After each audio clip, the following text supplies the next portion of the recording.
دنیا وہ دنیا ہے جس نے یوسف علیہ السلام کو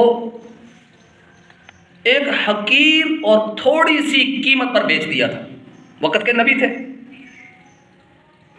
وقت کے نبی تھے، لیکن اس دنیا نے ان کو حقیر سی قیمت پر، تھوڑی سی قیمت پر بیچ ڈالا.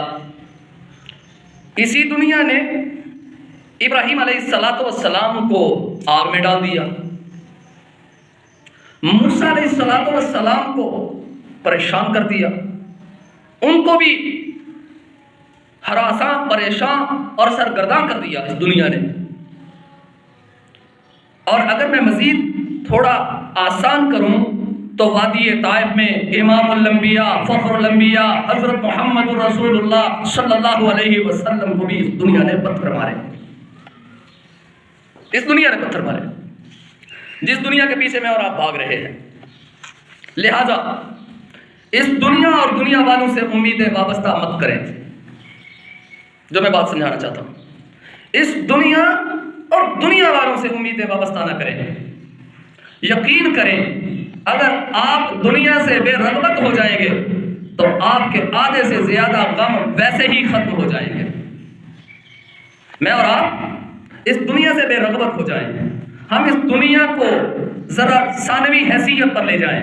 اولین ترجیح جو ہم نے اس دنیا کو دے رکھی ہے، یہاں سے ہم اس کو نکال کر، یعنی اپنی ترجیحات کو بدل کر اولین ترجیح سے نکال کر اس کو ثانوی حیثیت پر لے جائیں. کمر کے پیچھے دنیا کو رکھ دیں اور اپنے سامنے اپنے رب کو لے آئے، اللہ کی من پسند کو لے آئے، اللہ کی چاہت کو لے آئے، محمد رسول اللہ کی غلامی کو لے آئے. ہمارے مسائل حل ہو جائیں گے.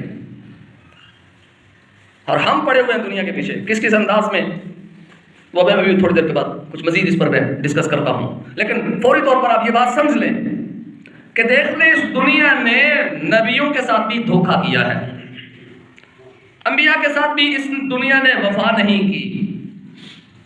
اب نبیوں سے بڑھ کر کوئی وفادار ہو سکتا ہے؟ رب کے بعد کائنات کے اندر ماں باپ جیسا پرخلوص رشتہ، اس سے بھی بڑھ کر اگر کائنات میں اگر آپ کے ساتھ کوئی مخلص ہوتا ہے تو وقت کا نبی ہوتا ہے. وہ وقت کا نبی ہوتا ہے.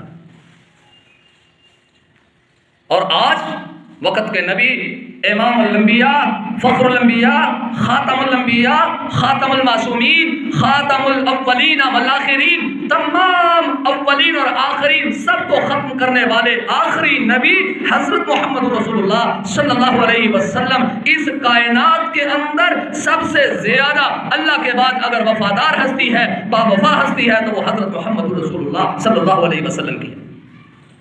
باقی ساری دنیا بے وفا ہے اور ہم اس بے وفا دنیا کے پیچھے پڑے ہوئے ہیں. وفادار نبی کو ہم نے چھوڑا ہوا ہے، وفادار نبی کے پیچھے ہم نہیں جا رہے. اور وفادار نبی کی جو ہم سے ڈیمانڈ ہے وہ ہم پوری نہیں کر رہے.